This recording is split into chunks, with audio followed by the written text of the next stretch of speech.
पत्रकार वार्ता में मैं आप सभी सम्मानीय पत्रकार बंधुओं का अभिनंदन एवं आभार भी कि आप लोगों ने अपना बहुमूल्य समय जो है मेरे लिए निकाला। आज मैं जिस विषय को लेकर यहाँ इस मंच के माध्यम से बोलने आई हूँ, कुछ बोलना चाहती हूँ, वो विषय है अभी 2 दिन पहले 7 तारीख को हुआ मेरा डुलाड़ा पंचायत के प्रधान पद से निलंबन। और ये निलंबन जो है इसका मेन कारण जो है हमारे उपायुक्त महोदय ने दिया है कि मैं लगातार जो पंचायत से मेरी फीडबैक आई कि मैं लगातार जो है वो पंचायत मीटिंग से एब्सेंट रही हूँ। इसके पीछे रीजन रहा है मैं 2-2.5 महीने लगभग बीमार रही, बट मैं इतनी भी बीमार नहीं थी कि मैं पंचायत से कहीं बाहर जाती या कहीं मेरा एडमिशन हुआ हो या मैं आउट ऑफ स्टेशन गई हूँ। मैं यहीं रही हूँ, घर में रही हूँ, और इस दौरान जो है मैं मीटिंग कॉल नहीं कर पाई। बट जो पंचायत के कार्य थे उनमें कोई उससे व्यवधान उत्पन्न नहीं हुआ है और मैंने सारे काम जो है वो टाइमली निपटाए हैं। चाहे उसमें फंड्स का ट्रांसफ़र हो, चाहे वो अदर डॉक्यूमेंट है उसमें जो कैरेक्टर हो, बेरोजगारी हो, मैंने सब डॉक्यूमेंट जो है अप टू डेट रखे। बावजूद इसके भी मतलब मेरे ऊपर यह आरोप लगा। और ये मीटिंग्स जब मैंने कॉल नहीं की, पंचायती राज एक्ट में तो ऐसा प्रावधान है कि पंचायत की मीटिंग जो है कॉल प्रदान करता है, बट मैं बता रही हूँ कि मैंने मीटिंग कॉल नहीं की। और ये मीटिंग हुई तो कैसे हुई जब मैंने किसी को इसके लिए ऑथराइज नहीं किया, ना वो प्रधान को ना सेक्रेटरी को, तो उन्होंने मीटिंग की भी तो कैसे की। यही चीज मैं वीडियो महिला को भी बता चुकी हूँ, अपने उपायुक्त महोदय को भी बता चुकी हूँ कि सर मैंने मीटिंग कॉल नहीं की। तो बजाय उन जो इसके लिए दोषी हैं इस षड्यंत्र के पीछे उनको पूछने के मुझे निलंबित किया गया। मेरी बात की सुनाई नहीं हुई। दूसरी बात है, एक बात हो गई कि मीटिंग का चाहे वेन्यू हो, वेन्यू तो पंचायत कार्यालय होगा, डेट भी और टाइम भी जो प्रधान फिक्स करता है वो ना मैंने किया है, ना मैंने लिखित रूप में और वर्बली किसी को मैंने इसके लिए ऑथराइज किया। दूसरी बात, प्रधान का टेक्निकल एडवाइजर जो है वो सेक्रेटरी होता है। प्रधान गलत भी हो तो सेक्रेटरी को उसको सही करना होता है, क्योंकि उसको सरकार ने रखा हुआ है, रूल रेगुलेशंस उसको पता है। ये चीजें प्रधान को जरूरी नहीं है कि एक प्रधान जो चुन के आया उसको सभी चीजें पता हो। हाँ, ट्रेनिंग्स भी दी जाती है इसके लिए, बट जो 10 और 15 दिन की ट्रेनिंग है इसमें सफिशिएंट नहीं होती है। और 10-15 दिन में कोई इतना ट्रेन नहीं हो जाता कि वो सारे रूल रेगुलेशंस जो है वो समझ पाए या उनका नॉलेज रख पाए। तो इस बारे में मुझे ना सेक्रेटरी ने अवगत करवाया और ना मुझे उसने ऐसी डिमांड रखी कि मैं वार्ड मेंबर इस तरह की कोई डिमांड कर रहे हैं कि हमें पंचायत मीटिंग करनी है या हमारा कोई ऐसा डॉक्यूमेंट रुका पड़ा है जो बिना मीटिंग के आगे नहीं बढ़ पा रहा है।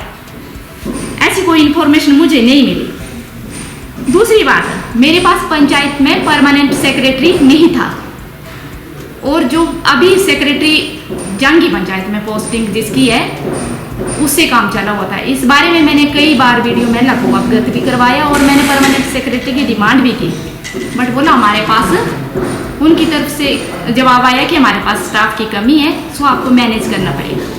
मैनेज हो रहा था, काम निकल रहे थे। ये सेक्रेटरी जो है पंचायत में आता ही नहीं है। सेक्रेटरी जो है महेंद्र सिंह जिसका नाम है, ये पंचायत में आते ही नहीं है, मेरे हिसाब से आए नहीं है इन मीटिंग के दौरान। और दूसरी बात, मैंने इसको कई बार ये भी बोला कि पंचायत में एक सर्कुलर पास कर दो कि आपकी कौन सी डेट जो है डुलाड़ा पंचायत के लिए होगी। अब मैं तो इसको डायरेक्ट बता ही सकती थी ना, मैं इसको लिखने का काम तो सेक्रेटरी ने करना था। तो इसने अब ये सर्कुलेट कहाँ पास किया और कौन सी डेट को मीटिंग फिक्स की ये मुझे नहीं पता। अगर इसने ऐसा कुछ किया तो मेरे ध्यान में होता, ये मेरे ध्यान में नहीं है ना। ये जब मेरी पंचायत में आया हो तो ना इसने अगर मैं गलत बोल रही हूँ कि इसने ये मीटिंगें नहीं की हैं, पंचायत कार्यालय में नहीं की हैं, तो इसने कहीं टूल डायरी अगर मेंटेन की है तो वो भी मुझे बताए। इस मंच के माध्यम से मैं बताना चाहती हूँ, उन तक पहुँचाना चाहती हूँ कि वो मुझे बताएं। और ऐसी कोई जानकारी अगर इन अधिकारियों के पास आई है, ऐसा कोई प्रूफ इनके पास है, तो वो भी मुझे बताएं। और मुझे ये भी प्रूफ करके बताएं कि मैं इस दौरान जो है अपनी पंचायत कार्यालय में नहीं थी, मैं तो वहीं थी, ये कोई मीटिंग उधर नहीं हुई है। दूसरी बात, जब मैं वीडियो महिला से जब मुझे कन्फर्म हुआ कि इस तरह का षड्यंत्र मेरे अगेंस्ट हो रहा है, और कन्फर्म कब हुआ, जब मैं ब्लॉक में लाई, और आई कब, थोड़ी सी रिकवरी के बाद, बीच में ग्राम सभा हुई, वो भी मैंने अटेंड की, अपना मतलब फिजिक ठीक ना होते हुए भी मैंने ग्राम सभा अटेंड की है। फिर जब मैं अपने दूसरे कार्यों को लेकर, पंचायत के कार्यों को लेकर वीडियो महिला से मिलने गई, तो वीडियो महिला ने मुझे मतलब एंट्री पर इसी से बात की कि मुझे आपकी कोई बात नहीं सुननी है, और आपको कुछ बोलना है तो आप रिटर्न में लेके आओ, आप बाहर चले जाओ, मुझे आपकी कोई बात नहीं सुननी, और मैं डीसी साहब को बोल के आपका सस्पेंशन करवाऊंगा। भाई वहां और भी प्रधान लोग बैठे थे। हाँ, राजनीति होती है, षड्यंत्र भी होते हैं, मैंने उनके सामने ये बात रखी और वो बोलते होती है। उन्होंने मेरे सामने यही बात बोली कि राजनीति है तो षड्यंत्र होंगे, बट षड्यंत्र जब तक राजनीति में आए हुए लोग करें तो षड्यंत्र तब षड्यंत्र है वो, लेकिन जब सरकार के कर्मचारी जो हमारी सेफ्टी के लिए रखे गए हैं वही षड्यंत्र करने लगे तो हम प्रधान लोग कहाँ जाएंगे। दूसरी बात, मैंने जो इस तरह के केस स्टडी की है, उन्होंने, सॉरी मेरी बात अधूरी रह गई जो बीडीओ साहब के साथ हुई, तो उन्होंने तो मतलब मुझे उस दिन इतना मतलब एक तरह से सरप्राइज कर दिया कि मैं उधर रोई, गिड़गिड़ाई कि सर आप मेरी गलती बताइए, मेरा फॉल्ट बताइए, मेरा फॉल्ट क्या है जो आप मेरे साथ ऐसा व्यवहार कर रहे हैं। तो उन्होंने बोला मुझे आपकी कोई बात नहीं सुननी, चले जाओ, मैंने लेटर लगा दिया, आप शो कोज का रिप्लाई देना, या अभी आपको कोई दिक्कत है तो आप रिटर्न में लेके आओ। मैंने कहा सर मैं रिटर्न में क्या दूं, आपके पास आपकी कोई समस्या है तो आप रिटर्न में दो। मैं सर जब मैंने कुछ किया ही नहीं है तो मैं रिटर्न में दूं क्या। और दूसरी बात, अगर आपको लगता है कि मेरे अगेंस्ट कोई कंप्लेंट थी तो आपको मुझे बताना चाहिए था। बोलते आप दे देना, शो कोज का रिप्लाई देना। तब उस दिन मुझे कन्फर्म हुआ कि मतलब मेरे अगेंस्ट जो है इन्होंने इस तरह से षड्यंत्र करके तो एक 8-9 मीटिंग का बना के इन्होंने वीडियो साहब को दे दिया था कि भाई इतनी मीटिंग में ये एब्सेंट रहे हैं। वो मीटिंग मैं बोल रही हूँ नहीं हुई है, एक्चुअल में वो मीटिंग हुई ही नहीं है। अब ये लिखी कब है, कहाँ लिखी है, कैसे लिखी है और कहाँ पे लिखी है, क्योंकि पंचायत कार्यालय में तो मीटिंग नहीं हुई है। और एक बात, उसके बाद जब मुझे कन्फर्म हुआ तो मैं डीसी साहब से मिलने आई। मैंने कहा सर ऐसे ऐसे, बोलते आप स्टोरी सुना रहे हैं। मैंने कहा सर मैं आप बीती सुना रही हूँ और जो मेरे साथ हुआ मैं आपको बता रही हूँ, इसके बावजूद भी आपने अगर टैग लगाना है तो आपकी मर्जी, नहीं तो प्लीज कोऑपरेट मी। बोलते ठीक है प्रधान जी कोई बात नहीं मैं देख लूँगा, आप शो कोज का रिप्लाई दीजिए। शो कोज का रिप्लाई मैंने दे दिया, शो कोज का रिप्लाई दिया। उसके साथ जो मेरे पास मेडिकल स्लिप थी मैंने लगा दी, क्योंकि मेरा कहीं एडमिशन नहीं हुआ था, मैंने बता दिया एडमिशन नहीं हुआ था और मेरे पास मेडिकल भी नहीं था, तो मैं उस चक्कर में नहीं पड़ी। मैंने क्यों जाना था उस चक्कर में, मेरे पास जो स्लिप थी मैंने लगा दी और बोला कि ये मीटिंगें नहीं हुई। बोला ठीक है आप कोई बात नहीं दे दो, मैंने दे दिया। उसके बावजूद भी अभी सारा ये प्रोसेस 15-20 दिनों में सारा क्लोज हो गया चैप्टर। मैंने इस तरह के और भी केस स्टडी की जो हाल ही में हमारे प्रदेश में घटित हुए हैं कि मतलब ये जो घटना हो रही है ये महिला प्रधानों के साथ ही हो रही है और खासकर जो बीजेपी से रिलेटेड है, बीजेपी से जुड़ी है। अब बीजेपी का विचारधारा, सपोज करो मेरी अगर एक इंडिविजुअल विचारधारा, मैं बीजेपी से जुड़ी हूँ, भाजपा से जुड़ी हूँ, तो इसमें मेरा क्या गुनाह है। उस विचारधारा को मैंने कभी अपने कर्तव्यों के आगे नहीं आने दिया। मैंने बीइंग प्रधान, जो एक प्रधान की ड्यूटी होती है, मैंने उसको उस विचारधारा से परे रख के किया है, निभाया है। बावजूद इसके मुझे मतलब इस विचारधारा से जुड़ने के लिए प्रताड़ित किया गया, ये स्पष्ट दिखाई दे रहा है। क्योंकि अगर इन अधिकारियों ने मेरे मतलब इस तरह से बात रखने के बावजूद भी अगर मेरी सुनाई नहीं की तो क्यों नहीं की? इट मीन्स अंडर प्रेशर काम हो रहा है। अब क्या कहाँ से ये प्रेशर है और किस तरह का प्रेशर है ये मुझे नहीं पता। इस कुर्सी पर रहकर मेरे पास जो 4 साल का अनुभव है, वो अनुभव, उस अनुभव के आधार पर मैं बताती हूँ कि जो पंचायती राज में जो भी फंड्स खर्च हो रहे हैं, क्या वो एक्चुअल हो रहे हैं? वहां तो कोई पूछ नहीं रहा है, वहां क्यों नहीं कोई उंगली उठा रहा है? तो मैं इसके लिए हिमाचल प्रदेश सरकार, स्पेशली अपने माननीय मुख्यमंत्री हिमाचल प्रदेश, अपने पंचायती राज मंत्री श्री अनिरुद्ध जी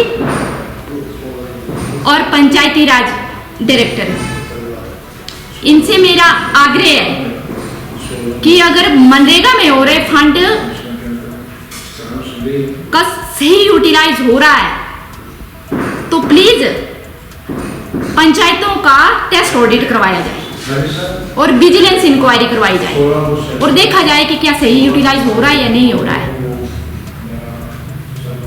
मैंने स्वच्छ छवि के साथ अपने बलबूते पर मैंने किसी को साथ ना लेके, किसी XYZ है, चाहे वो पति प्रधान हो, चाहे पिता प्रधान हो, चाहे ससुर प्रधान हो, मैंने किसी के बलबूते पे नहीं, अपने बलबूते पे निभाई और इन कर्मचारियों के साथ मैं निपटी हूँ।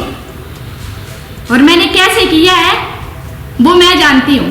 और मेरी तरह और भी कई और प्रधान महिलाएं हैं जिनके साथ मेरी डेली बातचीत होती है, वो भी कर रही है, किंतु मजबूरी उनकी ये है, हो सकता है आज वो मेरे साथ यहाँ बैठी होती, बात आगे घूम फिर के भाई की नहीं बोल सकते, क्योंकि सुबह उठ के फिर उनके पास जाना है, फिर काम निकलवाने हैं उनसे। वो अब इंडिविजुअल हित के लिए तो आ नहीं रही है, उसमें उनका अपना कोई फायदा नहीं है, वो लोगों के लिए आ रही है। हम लोगों के जो चुने हुए प्रतिनिधि हैं, हम लोगों ने हमें चुन के भेजा है, उनके प्रति हमारी जवाबदेही है। तो उनकी भी मजबूरियां हैं, तो वो मेरे साथ नहीं बैठ पाई आज। लेकिन आज मुझे जब मेरे प्रशासन ने, मेरे अधिकारियों ने मुझे उस कुर्सी से स्वतंत्र किया है ना, तो मैं खुल के बोल पा रही हूँ। अब तक मैंने भी अपने लिमिट्स क्रॉस नहीं किए, मैंने अपने दायरे क्रॉस नहीं किए। जो उस कुर्सी के साथ मैं जुड़ी थी, मैंने उसके मान सम्मान, उसकी गरिमा को बनाए रखा है और मैंने किसी के खिलाफ आवाज नहीं उठाई है और अपना काम, अपने कर्तव्यों का निर्वहन किया है। जब मेरे अगेंस्ट कंप्लेंट आई तब तो इन्होंने 15-20 दिन में ही सब कुछ निपटा दिया। बट जब मैं बात बोलूं कि जब मुझे सेक्रेटरी के षड्यंत्र का पता चला तो मैंने इनके अगेंस्ट जो है ब्लॉक में एप्लीकेशन भी दी ना, उसके ऊपर कोई अमल हुआ। मैंने एप्लीकेशन में लिखा कि ये जो पंचायत सेक्रेटरी हैं, इनकी पंचायत में जो आधे से ज्यादा परिवार हैं वो इसके सगे रिश्तेदार हैं, तो क्या इनको एक डुलाड़ा पंचायत ही रह गई देने के लिए? इनके पास कोई और पंचायत नहीं हो सकती? मुझे और सेक्रेटरी दिया जाए, परमानेंट सेक्रेटरी दिया जाए, उसके ऊपर कोई अमल नहीं हुआ। जब मैंने मीटिंग कॉल की तो मेरी मीटिंग में कोई नहीं आता है, इवन कि सेक्रेटरी भी नहीं पहुंचता और मेरे पास उसके प्रूफ हैं। वो नहीं आते हैं और कभी वो पर्ची डाल रहा है, कभी बोल रहा है मैं तीसा जा रहा हूँ, मेरी पेशी है, कभी बोलता मैं शिमला जा रहा हूँ, पंचायती राज कार्यालय में उधर चला हुआ है, क्योंकि उनका वो वही सेक्रेटरी है महेंद्र सिंह जिनका सनवाल में केस चला हुआ है। तो मैक्सिमम टाइम तो ये उधर बिजी है। उसके बाद जो जांगी पंचायत है वो भी एक बिजी पंचायत है और वहाँ भी मतलब जो दूसरे जन्म प्रमाण पत्र का चला रहता है, तो उनको वहाँ से तो आज तक मैं बोलती हूँ कि मतलब इस पर कोई अमल हमारे वीडियो साहब ने नहीं किया है। किया भी है, अभी 1 तारीख को उन्होंने ट्रांसफर कर भी दी, किंतु उसके बावजूद अभी 5 तारीख को मीटिंग हुई और फिर भी वो मतलब उसको रिलीव नहीं किया गया है और उसने ना दूसरे सेक्रेटरी को चार्ज दिया है और वो वहीं पे आके मीटिंग करता है। क्यों? क्योंकि वो सगे हैं, उसके वार्ड मेंबर उसके सगे हैं, वो उसके सगे रिश्तेदार हैं, 2 वार्ड मेंबर उसके सगे रिश्तेदार हैं। मैं ज्यादा ना बोलते हुए अब थोड़ा सा समेटने की कोशिश करती हूँ कि मेरे साथ जो ये प्रताड़ना हुई है ये किसी और नारी के साथ ना हो, इसलिए मुझे आज आवाज उठानी पड़ रही है। स्वच्छ छवि के साथ मैंने अपने कार्यकाल को निभाया है, किंतु अब 4-5 महीने शेष रहने पर जो इस तरह की प्रताड़ना और इस तरह से मेरे मान सम्मान को जो ठेस पहुंची है, मुझे लगता है कि नारी सशक्तिकरण के रास्ते में इससे सशक्त कदम और कोई नहीं हो सकता। नारी सशक्तिकरण करने के लिए इससे बड़ा कदम और नहीं हो सकता। अगर है तो वो मुझे दिया जाए, अगर दिया जाता, ऐसा दंड मुझे दिया जाता, क्योंकि मेरी गलती ना होने पर भी मेरे मान सम्मान को जो ठेस पहुंची है वो किसी और नारी के साथ ना हो। अगर हो किसी के साथ हो रहा है तो वो सामने आए, वो खुल के बोले। अंत में ज्यादा ना बोलते हुए मेरा प्रदेश सरकार से और डायरेक्टर पंचायती राज से, पंचायती राज मंत्री जी से मेरा आग्रह है कि जो ठेस मेरे मान सम्मान को पहुंची है उसको बहाल किया जाए। धन्यवाद। तो इसका मतलब है कि आप उसमें कारण अपना स्पष्ट नहीं कर पाए होंगे, तभी आपके कार्रवाई है। ठीक है जी, ठीक है। दूसरा, अब आपका क्या स्टेप है? ये तो चलो आपने आरोप लगाया कि वीडियो ने किया, वो किया, ये अलग चीज़ है, पर आपको अब आप कह रहे हैं कि मैं स्वच्छ छवि की थी लेकिन मुझे निलंबित कर दिया गया, तो क्या आप कहीं न्यायालय में जा रही हैं? आगे क्या कर रही हैं? नहीं, न्यायालय में जाने का मैं प्लान नहीं कर रही हूँ। इसके पीछे क्या कारण है? जो टैग मुझे इन्होंने लगाना था, क्योंकि कहीं ना कहीं इनकी मंशा थी कि इनको प्रताड़ित करो, वो इन्होंने कर दिया। वीडियो साहब ने मुझे चैलेंज किया और उन्होंने कर दिया। मैंने न्यायालय में जाके क्या करना है? जब 5 महीने का और 4 या 5 महीने शेष रह गए हैं तो मैंने अपने कार्यकाल को बढ़ा के क्या करना है? टैग तो मेरे साथ लग गया है, तो मैं नहीं जा रही हूँ। मैंने स्पष्ट कर दिया, मैं नहीं जा रही हूँ कोर्ट। मुझे और लोगों ने मुझे चुना था, उन्होंने मुझे मान सम्मान बख्शा था। लोगों के काम मैंने दिल से किए हैं, सच्चाई के साथ, स्वच्छता के साथ किए, और मैं आगे भी करती रहूंगी। दूसरी बात, शो कॉज रिप्लाई जब मैंने दिया तो उसमें इन्होंने पाया कि आपका जो रिप्लाई था वो सेटिस्फैक्टरी नहीं है। और मैंने ऐसे और भी केस स्टडी किए हैं जो हाल ही में सस्पेंशनें हुई हैं, तो उसमें भी यही स्टेटमेंट लिखी हुई है। तो क्या उन्होंने जो रिस्पॉन्स दिया था, उन्होंने जो शो कॉज का रिप्लाई दिया था वो भी सेम था, या मैंने उनको कॉपी पेस्ट किया, या जो ये अधिकारी लोग हैं ये उसको कॉपी पेस्ट कर रहे हैं? तो क्या सभी प्रधान एक ही रिस्पॉन्स देते हैं, एक ही जवाब बना के देते हैं, या सभी अधिकारियों ने, जैसे अधिकारियों ने ये एक प्लान के साथ ठान के रखी हुई है कि प्लान, आपका जो शो कॉज का रिप्लाई है वो सेटिस्फैक्टरी नहीं है, तो सेटिस्फैक्टरी क्या है उसके लिए क्या कोई फिक्स फॉर्मेट इन्होंने तैयार करके रखा हो? तो क्या है वो हमें भी बताया जाए। पर आपने कहा ना जिस तरह की मैं बीजेपी की हूँ और कांग्रेस वालों ने षड्यंत्र रचा, 3 साल हो गए कांग्रेस की सरकार को हिमाचल में, तो 3 साल तो ऐसा कुछ हुआ नहीं। हुआ मेरे साथ हुआ जब कांग्रेस सरकार आई, तब भी जब ये चीज मैंने आपके समक्ष नहीं रखी कि मैं जहां भी गई मुझे ये बात सुनने को मिली कि राजनीति है तो षड्यंत्र होंगे। षड्यंत्र पहले भी मेरे अगेंस्ट हुए, किंतु जो हमारे ब्लॉक में बैठे अधिकारी थे उन्होंने हमें कोऑपरेट किया और उस चीज को बैलेंस करने की कोशिश की। इन चीजों को और मतलब मोटिवेट ना करके, जो विरोधी तत्व थे मेरे उनको और मोटिवेशन ना देकर उन्होंने उनको शांत करने की कोशिश की और हो गया। मेरे सभी वार्ड मेंबर, 5 वार्ड है मेरे पंचायत में, तो वो सभी वार्ड मेंबर जो है वो रिजाइन करने ब्लॉक आ गए थे।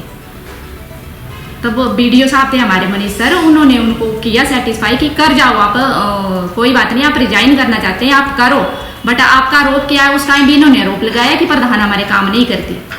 तो सारा जब ऑनलाइन चेक किया गया, इतने काम दुलाड़ा पंचायत में हुए, तो साहब ने पूछा कि कितने, ये इसमें से कौन कौन से काम जो है किस किस ने किए?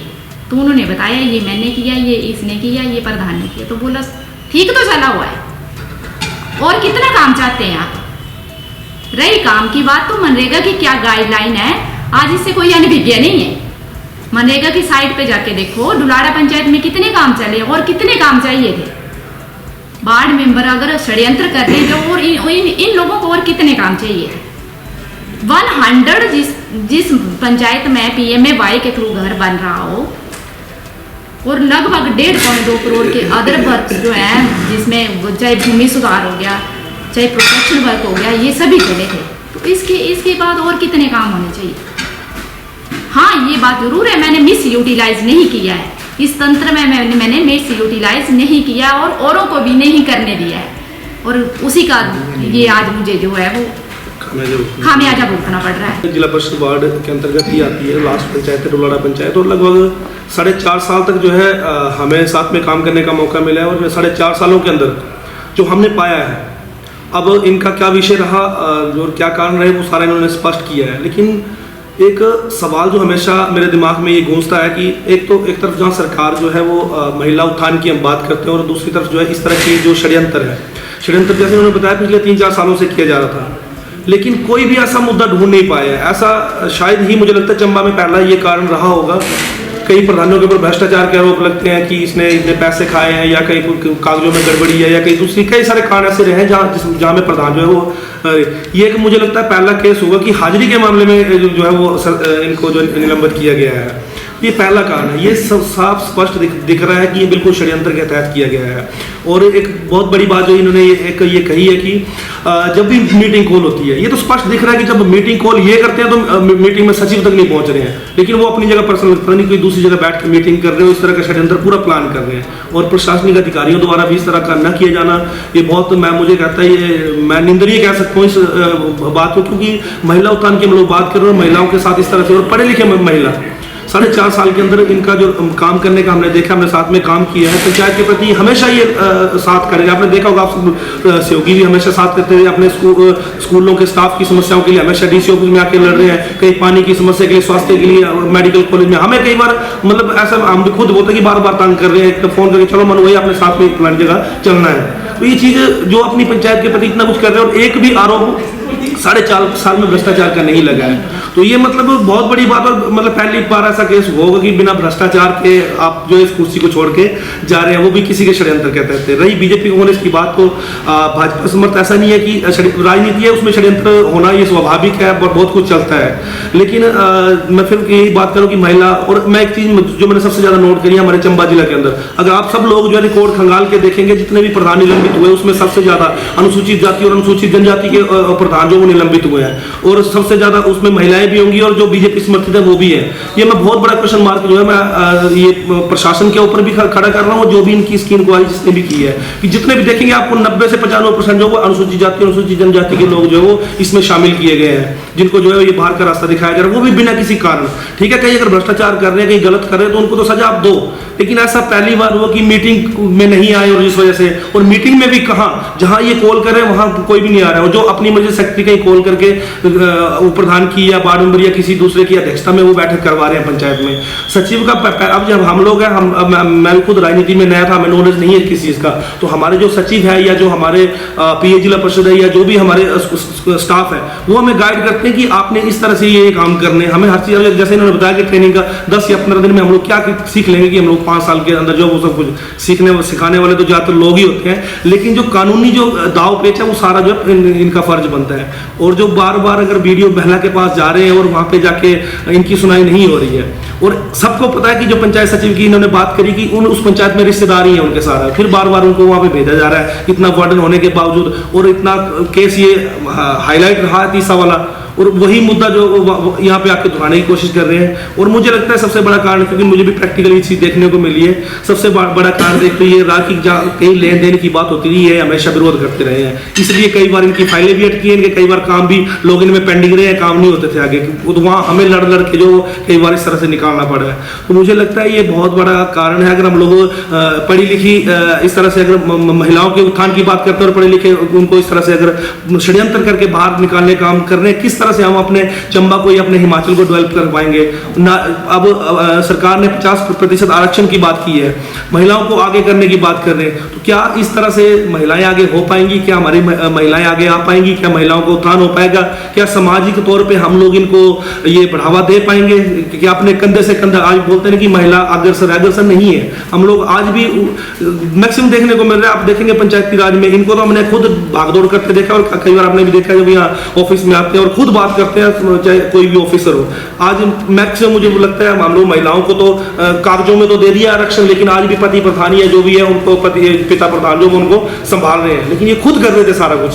तो अब इनका कारण जो रहा है, इन्होंने सारा स्पष्ट किया जाए, लेकिन जो मुझे लगा ये बिल्कुल ही षड्यंत्र के तहत ऐसा किया गया है। और चंबा में मुझे लगता है ऐसा पहला केस होगा कि मीटिंग में न आने की वजह से जो है इनको छोड़ना पड़ा। और मैं ओपनली ये चीज़ कह रहा हूँ क्योंकि हम भी पंचायती राज से जुड़े, और लगभग 50% से ज़्यादा ऐसे होंगे जिला चंबा के अंदर जो जिनके पास, जैसे क्योंकि रूल में तो है कि 3 मीटिंग आप मिस नहीं कर सकते हैं, लेकिन 3 से ज़्यादा वाले भी बहुत सारे लोग हैं, लेकिन वहाँ बोलेंगे नहीं। क्यों? क्योंकि जो बोलने वाला है वो तो इस तरह से इनका परिणाम मिलने वाला है। तो मुझे लगता है इसकी अब ये खुद भी इंक्वायरी करवाना नहीं चाहते, क्योंकि जो होना था वो तो हो चुका है, लेकिन भविष्य के लिए जो है और लोग भी सतर्क रहे कि इन चीज़ों से, मैं तो यही बात कहना चाहता हूँ कि ना करें। और प्रशासनिक रवैया जो है आज चंबा के अंदर बहुत बुरी हालत है। मैं हकीकत ये बयान कर रहा हूँ। जो काम करने वाला है, जो काम करना चाहता है, उसको बार बार दबाने की कोशिश की जाती है। हमने ये प्रैक्टिकल देखा, हमें भी कई बार इस तरह का सामना करना पड़ा, खासकर इन 2-3 सालों के अंदर तो कुछ ज़्यादा ही बढ़ गया है। अब ये हकीकत है। तो बाकी जो है रहा है अब इनका ये विषय सारा, तो जो मुझे लगा ये गलत हुआ है और इसके ऊपर कोई विशेष इंक्वायरी होनी चाहिए थी। जो फंडिंग की बात करी है इन्होंने पंचायत के अंदर, तो पंचायत के अंदर कोई भी ऐसा, मैं तो यही कहता हूँ कि जिन्होंने ये इंक्वायरियाँ कराई है, इन्होंने कंप्लेंट करी है, वही जाके बता दे कि कोई पंचायत के अंदर कोई भ्रष्टाचार, कोई ऐसा काम किया है, या जो पैसा था वो कहीं गलत यूटिलाइज किया गया है, या मनरेगा का तो छोड़िए, अब जो केंद्र का सरकार की तरफ से 15 फाइनेंस का जो है वो पैसा पंचायत को दिया जाता है, उसमें भी जो है पारदर्शिता बरती गई है। जाके इंक्वायरी करवाएं पंचायत में, अगर कहीं गड़बड़ी पाई जाती है तो उनके ऊपर कार्रवाई, इनके ऊपर वो कार्रवाई करवाते हैं, लेकिन भ्रष्टाचार का कुछ नहीं पाया गया, सिर्फ हाजिरी के लिए जो निलंबित किया गया, जो कि सही नहीं हुआ है। मैं जब उनको मतलब स्पष्ट मना कर दिया कि जब जो इनिशियल पेमेंट है इनकी, इन कामों की, वो मैंने कर दी है, और अब जब इसका जो प्रोसीजर है वो पूरा होगा उसके बाद मैं पेमेंट करूँगी, फंड रिलीज करूँगी। क्योंकि इसमें 30% एडवांस होता है, शुरू में पेमेंट करनी पड़ती है, और बाकी जब काम होने के बाद असेसमेंट होती है, MBA होती है, उसके बाद पेमेंट होती है। तो इन्होंने जो काम के प्रति मेरे आरोप ये भी लगा है कि इन्होंने जो है अपने बिलों का भुगतान समय पर नहीं किया। तो उसके लिए मुझे जरूर कॉल आई थी, मीटिंग के लिए मुझे कोई कॉल नहीं है, उसके लिए मुझे सेक्रेटरी की कॉल आई थी कि ऐसे पेमेंट करनी है। तो मैंने बोला असेसमेंट होगी है? बोले नहीं हुई। मैं बोलता कोई बात नहीं, आप असेसमेंट करवाओ और मैं कर दूंगी। और पहले भी ऐसा हो चुका है, एक बार जो है वो वोचर फाड़ दिए गए हो इन्होंने, जब पेमेंट तैयार करी थी और वोचर मुझे साइन करने के लिए बोल रहे थे तो मैंने नहीं किए थे। बस यही फर्क है कि मैं और प्रधानों की तरह जो है इनके घुमाने पर नहीं घूमी हूँ, और इनके कहने पर मैंने वोचर साइन नहीं किए, और इसका जो है अब आज खामियाजा में भुगत रही हूँ।